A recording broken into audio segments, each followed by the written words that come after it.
Here's the idea shift, and I'm going to present 6 tips, men, to help you stay married and love your wives. Believe me, man, I've been married for 15 years, so I understand that marriage can be hard, but it definitely is worth it. So I hope these 6 tips help you. I'm a licensed clinical professional counselor, and I do men's work around emotions and trauma. So please, let me give you these tips to see if they can help you love your wife the way you want to love her and the way she wants to be loved. So, first, know your trauma. You have to know your trauma because truly, if you don't know how your past is affecting your present, your past can steal away the joy you have now. Your past can steal away the spice in your marriage now. You don't want to deal with your wife like you dealt with the mother you didn't like. You don't want to deal with your wife like your ex-wife, secretly, who you still can't stand. Just because things remind you of her does not mean that's what your wife is doing in your current relationship. So please, men, you have to know your trauma so that your past does not steal away your present. The second one, you have to know how your trauma actually affects your relationship now. It's not enough to know you were sexually abused. It's not enough to know you were physically abused. It's not enough to know that you just did not get along with women very well. It's not enough to know it's not enough to know that you got bullied on the playground. You have to know how that looks in your marriage. If you have to see a therapist or you have to go to one of these weekends I run, you need to learn about how your past is manifesting currently in your relationship, because trauma means nothing if you can't actually see it working in your marriage, because it will be stealing away your marriage and you don't even know it. Which takes me to tip 3 specifically, you have to know your triggers. You have to know your triggers. You have to know what's setting you off. You have to know what makes you angry. You have to know that what makes you afraid. You have to know what hurts your feelings, what makes you feel rejected. So when you start knowing these triggers, you don't necessarily avoid them, but you can proceed intellectually to resolve conflict. You will know how to step in and resolve these conflicts, because these conflicts have to be resolved when your trigger settles down. So you have to know your triggers, men, because you can proceed with knowledge intellectually and not just be all in your feelings and blowing up in anger or avoiding your wife because one of your triggers got pulled.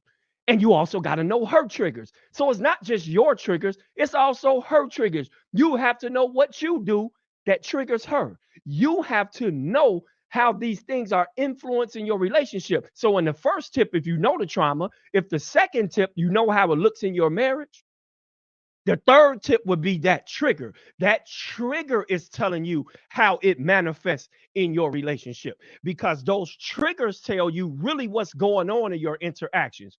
You're going to absolutely love number 4. Number 4, y'all, do not use your feelings to validate reality. I'm going to say that again. This is just not a female problem, y'all. When we get in our feelings, we too try to use our feelings to validate reality. Just because you feel disrespected, it does not mean you were disrespected. Just because you feel sad doesn't mean you were rejected. You can't let your feelings make determinations when you're resolving conflict, because feelings are true, but they do lie, brothers and sisters. Just because I feel wronged doesn't mean that she is wrong. Just because I feel disrespected doesn't mean that she was disrespectful. It's not easy to tell somebody that their breath stinks. You can say that as polite as you want to, but the person still don't want you to say, hey, yo, your breath is funky. That's how it is in a relationship. Make sure you don't let your feelings validate reality, because when your feelings validate reality, you always think it's about them. But when you know how you feel and why you feel that way, you'll realize it's about you, and you'll be more adequately prepared to resolve conflict. Tip number 5, speaking I statements, men. Take ownership when you do wrong. It's not always you. Sometimes I did this, I did that, and I'm just going to own it, and I'm just going to be accountable. It's simple as that, brothers. Sometimes you just have to take ownership and learn. I sometimes tell my wife, I apologize for how I made you feel, but I don't apologize for what I said.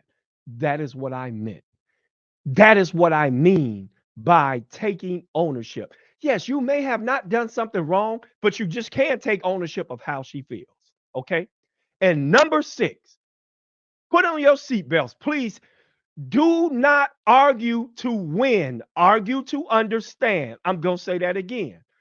Argue to understand, not to win. So I know we love sports, but when you hoop, you're trying to get a W. But when you argue, you better be trying to understand. You better go for that U, okay? Because sometimes when you win, you will lose. Sometimes in us winning, we overlook how they feel, we overlook what they say. Please, fellas, if you don't remember anything out of all this whole list, when you resolve conflict, try to understand and not win. So, if you are interested in more content like this, subscribe at Move Your Life. I'm challenging men to walk in the fullness of their masculinity by challenging their thinking and cultivating their spiritual and emotional health. A, subscribe to Move Your Life, and I will see you men and women in the blue room. The idea shifter, I'm signing out.